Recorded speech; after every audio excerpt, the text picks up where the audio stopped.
الحمد لله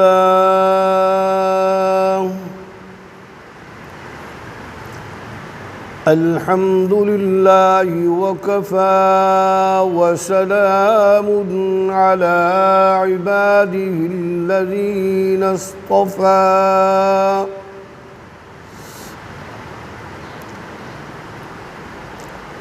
أما بعد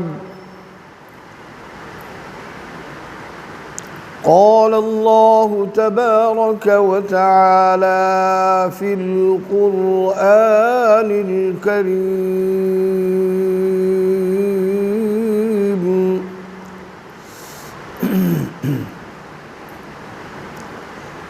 أعوذ بالله من الشيطان الرجيم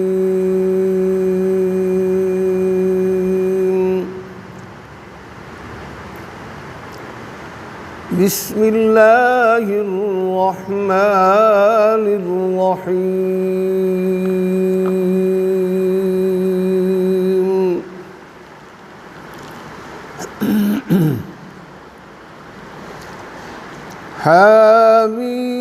حميم والكتاب المبين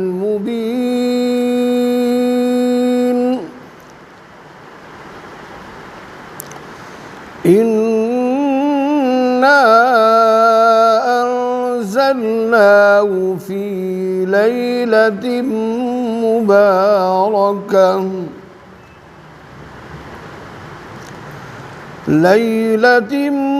مباركة إنا كنا منذرين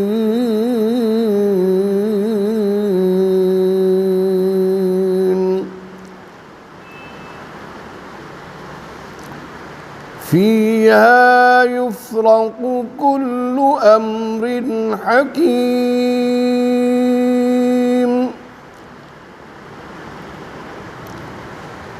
أمرا من عندنا إنا كنا مرسلين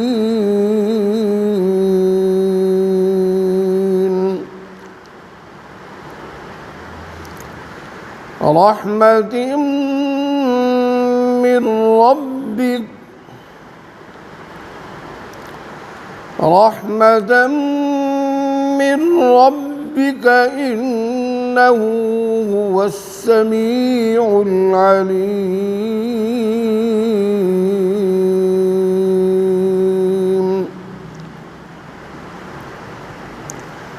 صدق الله مولانا العظيم وصدق رسوله النبي الحبيب الكريم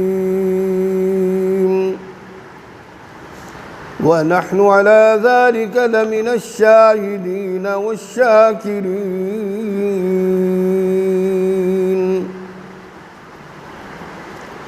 والحمد لله رب العالمين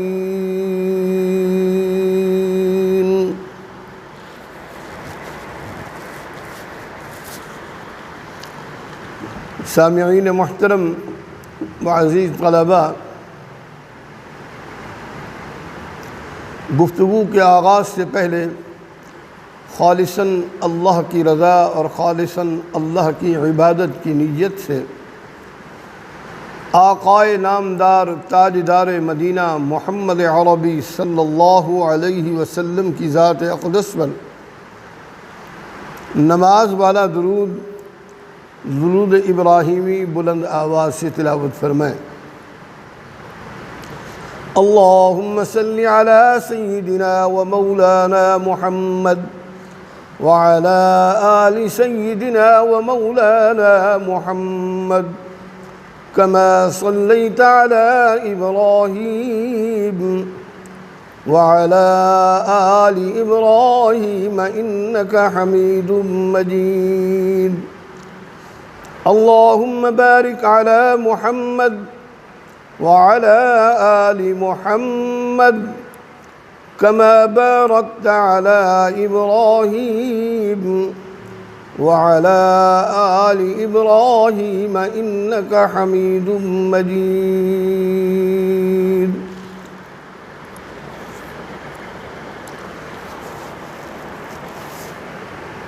میرے واجب الاحترام سامعین محترم،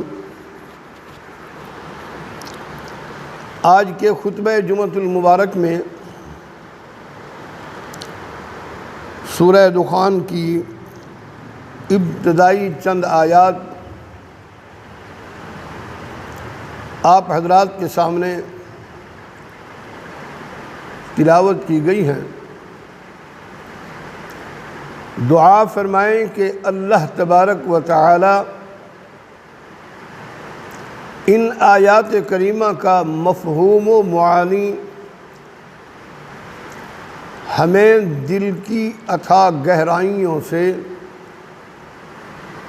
سمجھنے اور پھر اس پر کامل ایمان کے ساتھ، کامل یقین کے ساتھ عمل پیرا ہونے کی کامل توفیق نصیب فرمائیں۔ بلند آواز سے آمین کہیے۔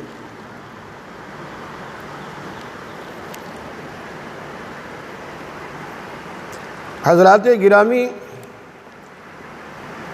آج ماہ شعبان المعظم کی 11 تاریخ ہے۔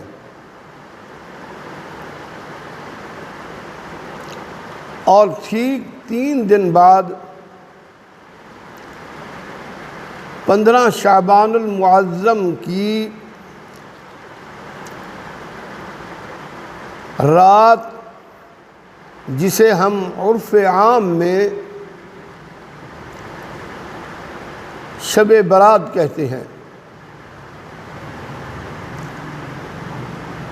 وہ رات 15ویں شب کی شب برات آ رہی ہے۔ اس رات کے بارے میں چند مورخین اور محدثین نے اس کی فضیلت بیان کی ہے، جبکہ چند محدثین نے اس حوالے سے اپنے تحفظات کا بھی اظہار کیا ہے۔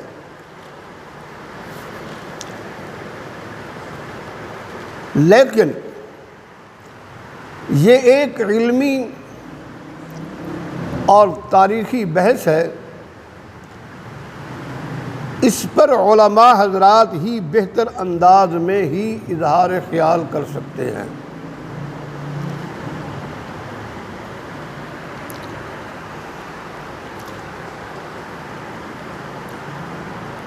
میری ناقصانہ مطالعہ جو اس بندہ ناچیز نے اپنے اکابر و اسلاف سے سنا اور پڑھا، آج اس کی روشنی میں آپ حضرات کے سامنے مختصر وقت کے لیے گفتگو کی جائے گی۔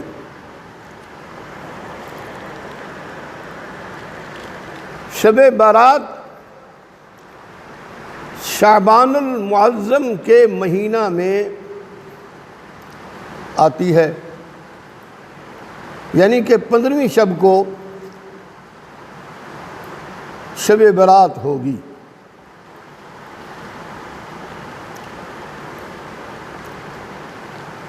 شب برات کے حوالے سے آگے چل کر مختصراً گفتگو کریں گے۔ پہلے میں آپ حضرات کے سامنے آپ صلی اللہ علیہ وسلم کی احادیث مبارکہ کے حوالے سے، شعبان المعظم کے حوالے سے تھوڑی سی گفتگو کرنا چاہوں گا۔ شعبان رمضان المبارک سے پہلے آنے والا اور رجب المرجب کے بعد آنے والا ایک مقدس مہینہ ہے، اور آپ صلی اللہ علیہ وسلم اس کے چاند اور اس کی تاریخوں کے حساب کا بہت بڑا اہتمام فرمایا کرتے تھے۔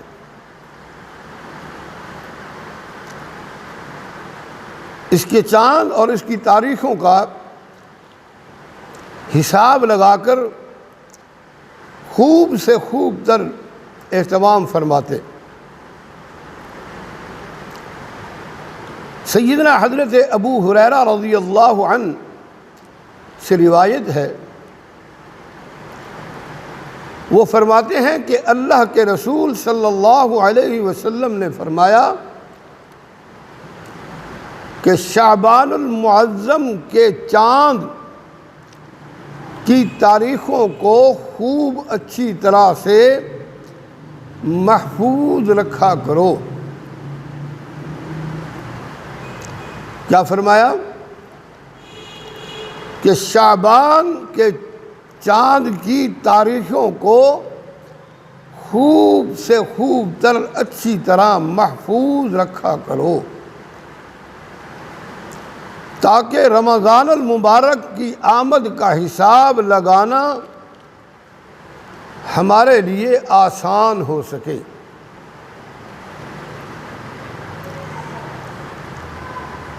ترمذی شریف کی حدیث ہے، حدیث نمبر 687، سیدنا حضرت ابو ہریرہ رضی اللہ عنہ روایت فرماتے ہیں، تو اس کے ساتھ ساتھ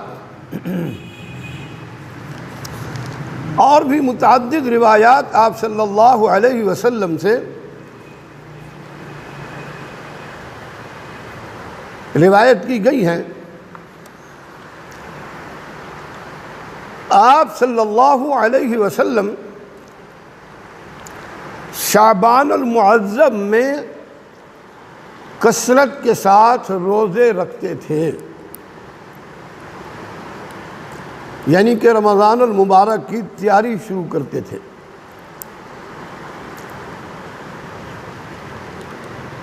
بلکہ یوں کہیے کہ رمضان کے بعد، رمضان کی تو اپنی ایک فضیلت ہے، اپنی برکات ہیں، آپ صلی اللہ علیہ وسلم اپنی زندگی مبارک میں رمضان المبارک کے بعد شعبان المعظم کے روزوں کا بہت زیادہ اہتمام فرمایا کرتے تھے۔ ام المؤمنین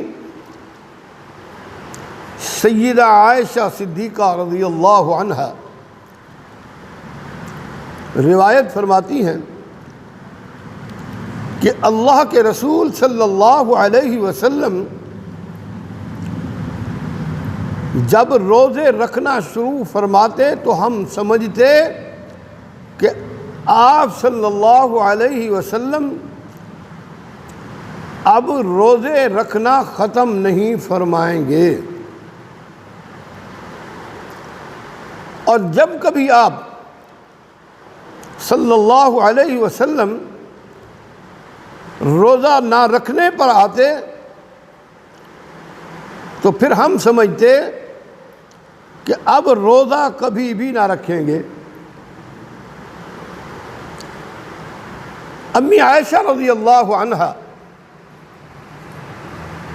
فرماتی ہیں کہ میں نے آپ صلی اللہ علیہ وسلم کو رمضان المبارک کے علاوہ کسی اور مہینے کے مکمل روزے رکھتے ہوئے نہیں دیکھا۔ بخاری شریف کی روایت ہے۔ اسی طرح ایک اور جگہ پر ام المؤمنین سیدہ طاہرہ عائشہ صدیقہ رضی اللہ عنہا روایت فرماتی ہیں کہ میں نے نبی مکرم صلی اللہ علیہ وسلم کو رمضان المبارک یعنی کہ غیر رمضان میں شعبان المعظم کے مہینے سے زیادہ کسی اور مہینے میں روزے رکھتے ہوئے نہیں دیکھا۔ آپ صلی اللہ علیہ وسلم کچھ دنوں کے علاوہ پورے شعبان کے روزے رکھتے، بلکہ آپ صلی اللہ علیہ وسلم تو پورے شعبان کے روزے بھی رکھتے تھے۔ یہ ترمذی شریف کی روایت ہے۔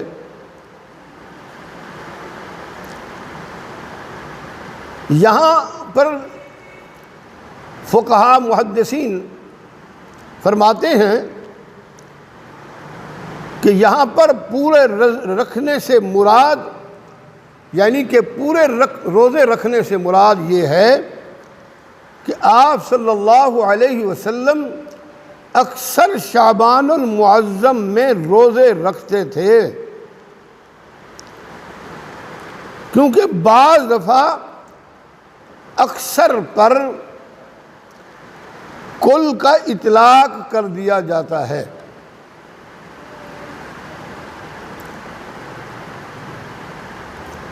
یعنی کہ رمضان المبارک آنے سے چند دن پہلے آپ شعبان المعظم کے روزے رکھنا چھوڑ دیا کرتے تھے، تاکہ انسانی طبیعت پر بوجھ نہ پڑے اور طبیعت کی ناسازی کی وجہ سے خدا نہ خواستہ رمضان المبارک کی تمام تر عبادات اور روزوں پر کسی قسم کا کوئی اثر نہ پڑے۔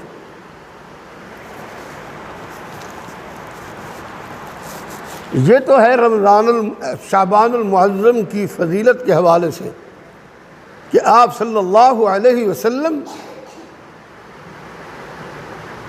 روزے رکھنے کے ساتھ ساتھ دیگر نفلی عبادات میں بھی کثرت فرمایا کرتے تھے اور عبادات کر کے رمضان المبارک کی تیاری کیا کرتے تھے۔ جیسا کہ پہلے میں کئی مرتبہ عرض کر چکا ہوں کہ آپ صلی اللہ علیہ وسلم جب رجب کا چاند نظر آتا تو اس کے بعد آپ صلی اللہ علیہ وسلم خصوصی طور پر ایک دعا پڑھتے اور صحابہ کو تلقین فرماتے کہ اے میرے پیارے صحابہ، یہ دعا پڑھو، اللہ سے مانگو کہ اللہ تبارک و تعالی ان 2 مہینوں میں ہمیں کسی قسم کی کوئی تکلیف نہ دے، ان مہینوں میں برکت عطا فرما دے تاکہ ہم رمضان المبارک میں پہنچ جائیں۔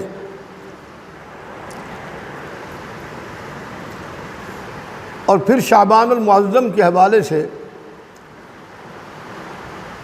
15ویں شب جو ہے جسے ہم عرف عام میں شب برات کہتے ہیں، یعنی کہ ماہ شعبان کی 15ویں رات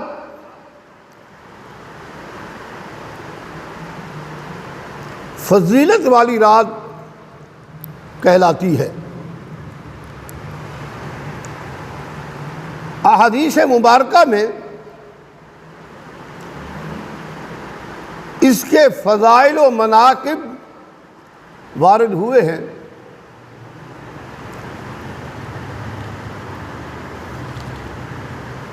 اور اسلاف امت بھی اس کی فضیلت کے قائل چلے آ رہے ہیں، یعنی کہ ہمارے اسلاف، ہمارے اکابر اس کی فضیلت کے مقلد ہیں، قائل ہیں۔ اور اسے عرف عام میں شب برات کہتے ہیں، اس لیے کہ اس رات احادیث مبارکہ کے مطابق لا تعداد انسان رحمت باری تعالی سے جہنم سے نجات پاتے ہیں، جہنم سے خلاصی پاتے ہیں۔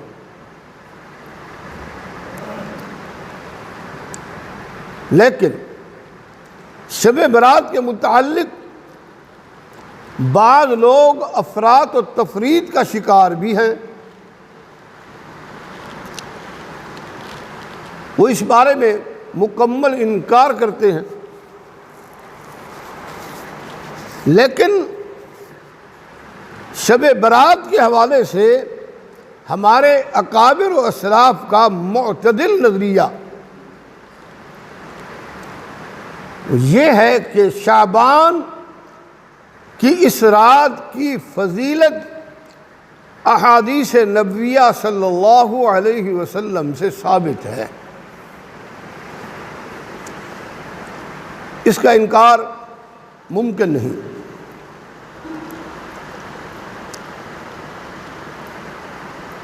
لیکن بس اس کو فرض اور واجب کا درجہ جو ہے وہ نہیں دیا جا سکتا۔ بعض لوگ اس حد تک آگے چلے جاتے ہیں کہ وہ اس کو فرض اور واجب قرار دینا شروع کر دیتے ہیں، بلکہ اس بارے میں استحباب کا حکم ہے، یعنی کہ مستحب عمل ہے، نفلی عبادات اور وہ بھی انفرادی، صلاۃ الحاجات پڑھی جائے، کثرت ذکر کیا جائے اللہ کا، قرآن کی تلاوت کی جائے، لیکن سرے سے اس کی فضیلت کا انکار جو ہے یہ کسی بھی طور پر صحیح نہیں ہے۔ اس لیے ہمارے اکابر و اسلاف اس کی فضیلت کے قائل ہیں، اور اس رات میں کیے جانے والے اعمال و عبادات کو جیسے کہ میں عرض کر چکا ہوں فرائض و واجبات کا درجہ دینا بھی درست نہیں ہے۔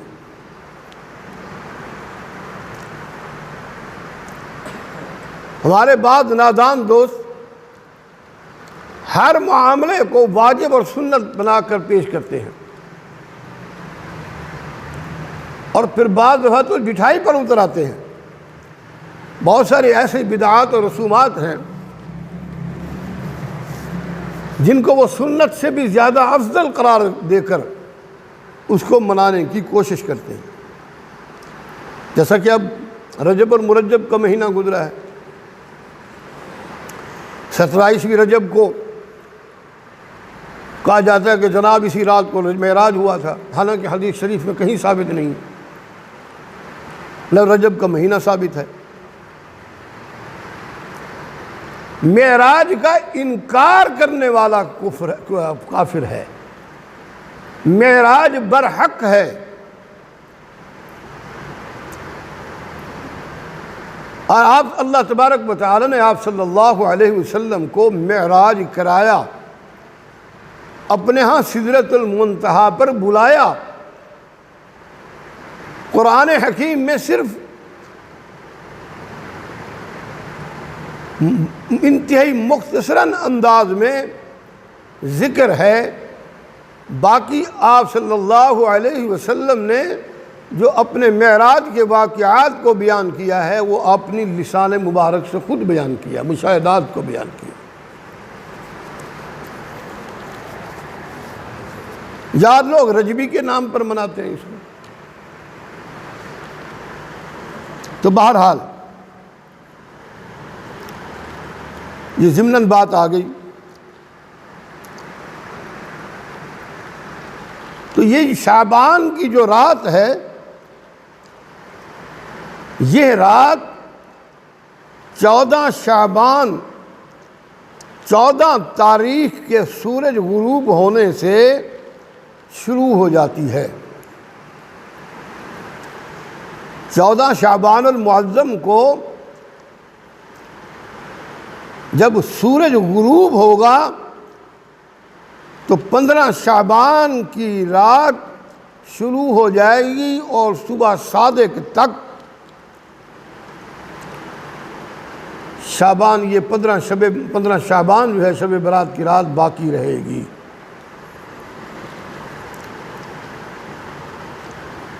امیر المؤمنین خلیفۃ المسلمین داماد رسول اللہ صلی اللہ علیہ وسلم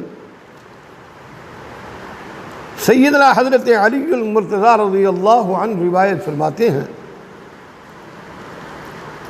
کہ رسول اللہ صلی اللہ علیہ وسلم نے فرمایا کہ جب شعبان کی 15ویں شب شروع ہو تو اس رات میں قیام کیا کرو اور اس دن کو روزہ رکھا کرو۔ اس رات کے بارے میں آپ صلی اللہ علیہ وسلم کا فرمان ملتا ہے، لیکن یار لوگ اس رات کو نہ روزہ نہ عبادات کریں گے، کیونکہ آپ صلی اللہ علیہ وسلم نے حکم جو فرمایا ہے نہیں کرنا، اور نہ ہی دن کو روزہ رکھیں گے، ساری رات لہو و لعب میں لغویات و خرافات میں گزار دیں گے۔ جبکہ آپ صلی اللہ علیہ وسلم کا فرمان عالی ملتا ہے اس حوالے سے۔ سیدنا حضرت علی کرم اللہ وجہہ روایت فرماتے ہیں کہ رات کو قیام کیا کرو، عبادات کیا کرو اور دن کو روزہ رکھو، اس لیے کہ اس رات اللہ تبارک و تعالی غروب آفتاب کے بعد اللہ تبارک و تعالی جب 14 کا دن کا سورج غروب ہو جاتا ہے، اس کے بعد اللہ تبارک و تعالی آسمان دنیا پر تشریف لے آتے ہیں، اور اللہ تبارک و تعالی اعلان فرماتے ہیں کہ اے لوگو، کیا کوئی ہے مغفرت طلب کرنے والا کہ میں اس کی مغفرت کر دوں؟ کیا کوئی ہے رزق تلاش کرنے والا، میں اسے رزق عطا کر دوں؟ کیا کوئی ہے مصیبت زدہ، مصیبت کا مارا ہوا، میں اس کی مصیبت کو دور کر دوں؟ اللہ تبارک و تعالیٰ کی طرف سے ملائکہ منادی کرتے ہیں، اعلان کرتے ہیں کہ اے روئے زمین پر بسنے والی انسانیت کے لوگوں، کیا کوئی ہے مجھ سے مغفرت طلب کرنے والا؟ کیا کوئی ہے مجھ سے مصیبت سے چھٹکارا حاصل کرنے والا؟ کیا کوئی ہے مجھ سے رزق حاصل کرنے والا؟ میں اسے عطا کر دوں۔ اور یہ اعلان صبح صادق تک اللہ تبارک و تعالیٰ کی طرف سے ہوتا رہتا ہے۔ سنن ابن ماجہ کی روایت ہے۔ اور شب برات میں ہمیں کیا کرنا چاہیے؟ تہمات، بدعات اور رسومات سے ہٹ کر اس رات کو عشاء کی نماز اور فجر کی نماز با جماعت ادا کرنا چاہیے۔ بعض لوگ عشاء کی نماز کے بعد بیٹھ جاتے ہیں عبادات کرنے، قرآن کی تلاوت، ذکر، اذکار، نوافل، اور جب صبح کی نماز کا ٹائم شروع ہونے لگتا ہے تو گھر جا کر سو جاتے ہیں، فجر کی نماز گئی تو اس پوری رات کی عبادت ضائع ہو گئی۔ ایسا نہیں ہونا چاہیے۔ یوں چاہیے کہ فجر عشاء کی نماز جماعت کے ساتھ ادا کریں اور فجر کی نماز بھی با جماعت ادا کریں، اور اللہ تبارک و تعالیٰ کی طرف سے دی گئی انسان کو جو ہمت دی گئی ہے توفیق کے مطابق، اس رب لم یزل کی توفیق کے مطابق جو ہو سکے نفل پڑھیں، نوافل جتنی بھی ہو سکتی ہیں، اور خاص کر ہمارے اکابر و اسلاف کا معمول یہ تھا کہ اس رات کو نماز تہجد کا زیادہ اہتمام فرمایا کرتے تھے، کیونکہ نماز تہجد جو ہے یہ اللہ کو بہت محبوب ہے۔ انفرادی طور پر انسان صلاۃ التسبیح بھی پڑھ سکتا ہے، اجتماعی کہیں پہ ثابت نہیں ہے۔ نوافل انفرادی طور پر پڑھے، اکیلے پڑھے، کثرت کے ساتھ اللہ کا ذکر بھی کرتا رہے، اللہ کی بارگاہ میں خوب سے خوب تر گڑ گڑا کر دعائیں مانگے، اور خاص کر اپنے گناہوں کی مغفرت طلب کرے۔ زندگی میں، پوری زندگی میں کبھی اس رات کو قبرستان میں بھی چلا جانا چاہیے۔ پوری زندگی میں آپ صلی اللہ علیہ وسلم کا جو معمول مبارک تھا کہ وہ پوری زندگی میں صرف ایک مرتبہ قبرستان شب قدر، شب برات کی رات کو تشریف لے گئے تھے، ایک مرتبہ، کہ ہر سال نہیں، زندگی میں ایک مرتبہ چلا جانا چاہیے۔ یا لوگوں نے معمول بنایا ہوا ہے کہ ہر رات کو جانا ہے، وہاں جشن منانا ہے، قبرستانوں میں جا کر شور و غل کرتے ہیں، یہ بدعت ہے۔ آپ صلی اللہ علیہ وسلم سے صرف ایک رات کا جانا ثابت ہے۔ پوری زندگی میں انسان کو چاہیے کہ ایک رات چلا جائے،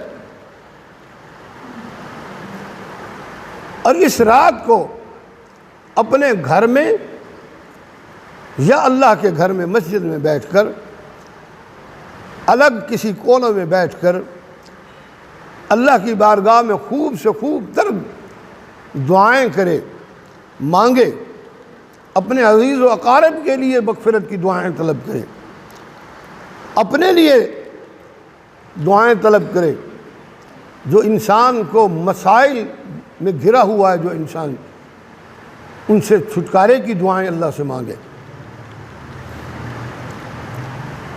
میں اپنی بات ختم کرنا چاہ رہا ہوں، لیکن 10 ایسے عوامل ہیں جو شخص ان کا ارتکاب کرتا ہے، ان جرائم کا،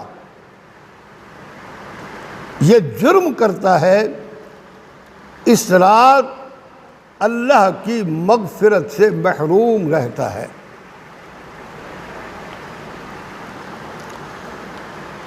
پہلی بات یہ ہے کہ شرک کرنے والا، اس کو اللہ تبارک و تعالی معاف نہیں فرمائیں گے۔ دوسرا، کسی کو ناجائز قتل کرنے والا قاتل، اس کو بھی اللہ تبارک و تعالی معاف نہیں فرمائیں گے۔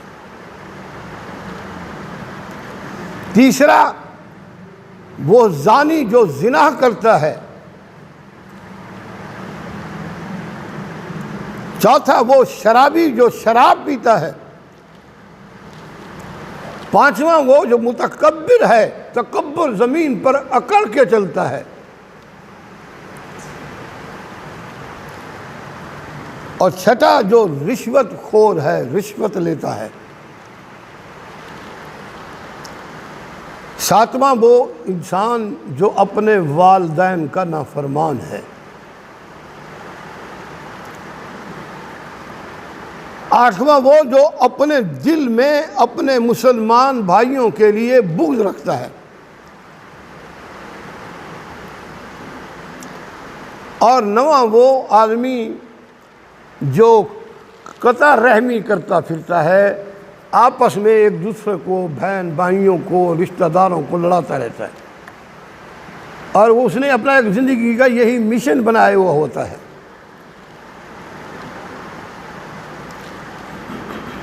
اور دسواں وہ انسان جو بدعات اور رسومات کے ذریعے سے خرافات کو بھرپور طریقے سے پھیلانے کی کوشش کرتا ہے۔ اس مبارک رات میں ان 10 افراد کی بخشش نہ ہوگی۔ یہ یاد رہ جائیں گے۔ کون سے 10 افراد؟ مشرک، شرک کرنے والا، قاتل، ناحق قتل کرنے والا، زانی، شرابی، متکبر، رشوت خور، والدین کا نافرمان، دل میں بغض رکھنے والا، قطع رحمی کرنے والا، اور اسی طرح بدعات و رسومات کے ذریعے سے خرافات کو پھیلانے والا انسان اس رات اللہ تبارک و تعالی کی رحمتوں سے، مغفرتوں سے محروم رہ جائے گا۔ دعا فرمائیں کہ اللہ تبارک و تعالی ہمیں اس رات کی فضیلت کو حاصل کرنے کی کامل توفیق نصیب فرمائے، اور جو رسول اللہ صلی اللہ علیہ وسلم نے یہ معاملات بتائے ہیں، ان عیوب والے انسان سے بچنے کی ہمیں توفیق عطا فرمائے، ان عیوب سے بچنے کی ہمیں کامل توفیق نصیب فرمائے، تاکہ اس رات ہم اپنے آپ کو اللہ کی بارگاہ میں بخشوا سکیں۔ اقول قولی ھذا والحمد للہ رب